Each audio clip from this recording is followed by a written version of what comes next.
திருச்சியில் விசாரணை கைதி மரணம். மரணத்தில் சந்தேகம் இருப்பதாக உறவினர்கள் குற்றச்சாட்டு. திருச்சி திருவரங்கத்தை சேர்ந்தவர் திராவிடமணி. ஜீயபுரம் போலீஸ் நிலைய எல்லைக்கு உட்பட்ட பகுதியில் சட்டவிரோத மது விற்பனையில் ஈடுபட்டதாக கைது செய்யப்பட்டு திருச்சி மத்திய சிறையில் விசாரணை கைதியாக அடைக்கப்பட்டு இருந்தார்.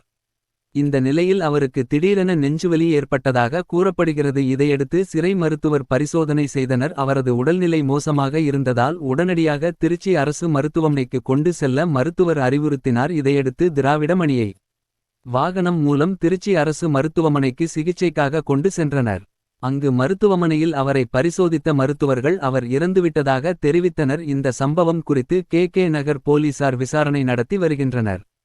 இதற்கிடையில் இந்த சம்பவம் குறித்து தகவல் அறிந்த திராவிடமணியின் உறவினர்கள் சிறையில் போலீசார் தாக்கியதால் தான் திராவிடமணி உயிரிழந்தார் என கூறி திருச்சி அரசு மருத்துவமனை முன்பு உறவினர்கள் குவிந்தனர். இதனால் அங்கு பரபரப்பு ஏற்பட்டது. போலீசார் அவர்களிடம் பேச்சுவார்த்தையில் ஈடுபட்டனர். திராவிடமணியின் இறப்பிற்கு உரிய நீதி கிடைக்காமல் நாங்கள் உடலை வாங்க மாட்டோம் என கூறி வருகின்றனர்.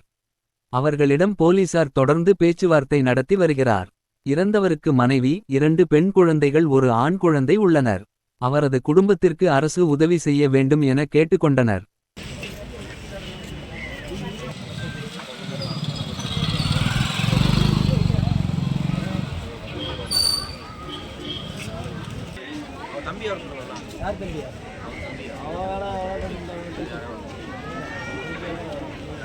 என் பேர் மனுஷியா. எங்கள் அப்பா பேர் வந்து திராவிடமணி.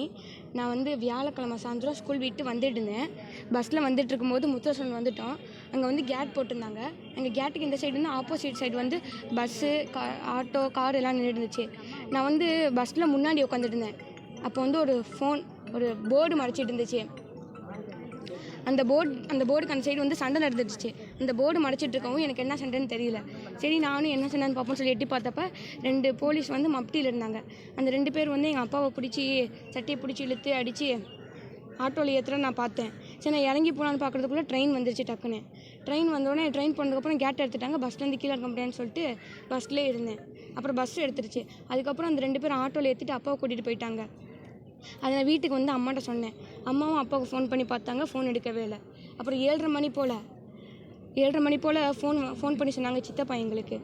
அவங்க வந்து அப்பா வந்து போலீஸ் ஸ்டேஷனில் இருக்காங்க, அவங்கள போலீஸ் கொண்டு போயிட்டாங்க அப்படின்னு சொல்லவும் அம்மா வந்து பக்கத்து வீட்டில் ஒரு தாத்தாட்ட போயிட்டு அப்பா எங்கே இருக்காங்க என்னாச்சுன்ட்டு அப்படின்ட்டு கேட்டதுக்கு சுதாகர்னு ஒரு தாத்தா, அவங்க வந்து அப்பா போலீஸ் ஸ்டேஷனில் இருக்காங்க, அவங்க போலீஸ் ஸ்டேஷனுக்கு போயிருக்காங்க. போலீஸ் ஸ்டேஷனுக்கு போனோடனே அங்கே வந்து கேஸ் ஃபைல் பண்ணோம், அதனால் ஆதார் கார்டு கொடுங்க அப்படின்னு சொல்லி கேட்கவும் சரின்ட்டு ஆதார் கார்டு எடுத்து ஃபோட்டோ பிடிச்சி அனுப்பிச்சி விட்டோம். அதுக்கப்புறம் அன்றைக்கி முடிஞ்சிருச்சு. வியாழக்கிழமை சாயந்தரம் உயிரோடு கூட்டிகிட்டு போனாங்க. நல்லா தான் கூட்டிகிட்டு போனாங்க. உடனே சனிக்கிழமை நைட்டு ஒரு 8:30 மணி போல் போலீஸ்காரங்க வந்து சுதாகருங்கிற தாத்தாட்ட சொல்லியிருக்காங்க. அவங்க வந்து எங்களுக்கு ஃபோன் பண்ணி சொன்னாங்க, இந்த மாதிரி விக்ஸ் வந்துருச்சு, கை கால்லாம் நடங்குது, அதனால் நீங்கள் சீக்கிரம் ஜிஹெச் கிளம்பி வாங்க அப்படின்னு சொல்லவும் அம்மா பாட்டி எல்லோரும் பெட்ஷீட்டு எல்லாத்தையும் எடுத்துகிட்டு வந்தாங்க. இங்கே வந்து பார்த்து ஒவ்வொரு பிளாக்காக தேடுறாங்க, எங்கே இருக்காங்கன்னே தெரில.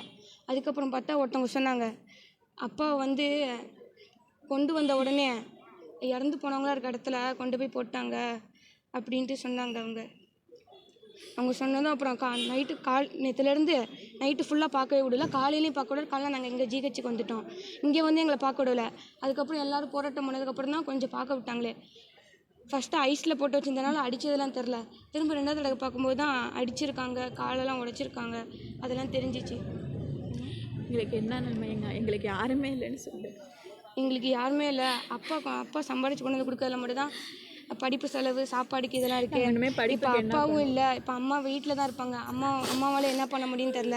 இனிமேல் நாங்கள் படிப்புக்கு சாப்பாடுக்கெலாம் என்ன பண்ண போகிறோம் தெரில. நீங்கள் தான் எங்களுக்கு தீர்வு சொல்லணும். அந்த 2 போலீஸையும் டிஸ்மிஸ் பண்ணணும். அவங்கள பண்ணுறது பார்த்துட்டு இனிமேல் எந்த போலீஸும் இந்த மாதிரி பண்ணக்கூடாது.